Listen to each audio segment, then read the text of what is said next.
Merlande, a pretty black 10-year-old girl, lived with her 6-year-old brother Jakey and mother Marie on the magnificent island of Haiti. One day she and her brother were walking to church when the entire city started shaking. Before they could run, Merlande was surrounded by rubble. She found she was stuck beneath massive amounts of cement and stone. Merlande screamed out for her brother, then yelled out for her mother. She thought she could hear his voice, but soon it went away. She felt like she screamed for 2 days. She couldn't tell how long it was. It was completely dark, and she was held tight by the rubble in this small crevice. Eventually she grew so tired that she closed her eyes and fell into a deep, deep sleep. The next thing she knew, she could see a star, then a dozen stars. Soon she was flying high above the ground. All the commotion of her little nation was far below. Merlande flew high through the darkened skies. She soared over starlight stars, and the colors were magnificent. Vivid greens, light blues, bright oranges, purple halos. It felt so good to fly. She flapped her arms at times, but found it even felt better to simply coast on the windless sky. Below she could see a huge ocean, and she flew right above a wave. Then, out of nowhere, a porpoise jumped his slippery head from below. She smiled at him, and he asked her silently to follow. She decided to glide right above the porpoise as they flew in and out of the waves. They laughed. It was as if she was his kite, flying effortlessly in the sky. Eventually, she grew a bit tired, and she landed on a beach. At first, she thought she was home, but realized it was not her island of Haiti. There were no people, for one thing.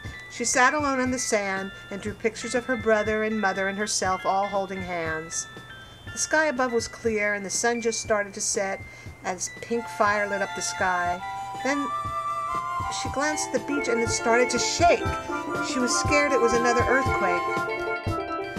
But soon, tiny turtles, hundreds of them, wiggled their way out of sand. They just hatched from thousands of turtle eggs.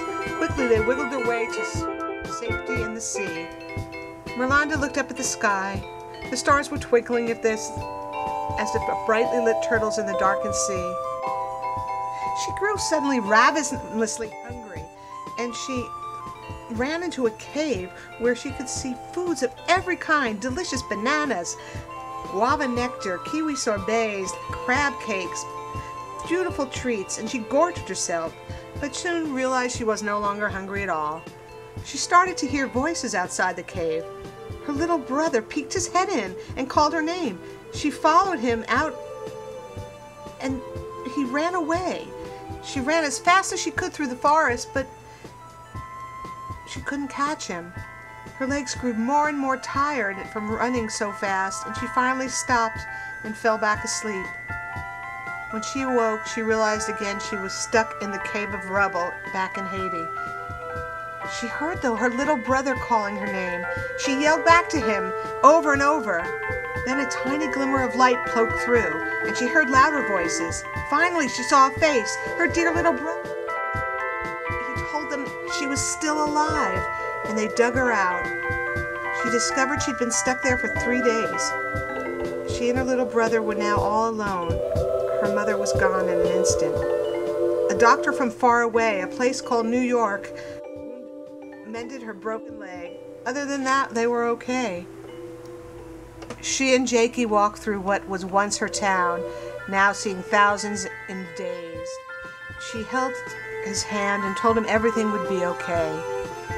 Merlande knew if she could swim with porpoises and fly to the stars, she and her little brother Jakey would surely be okay.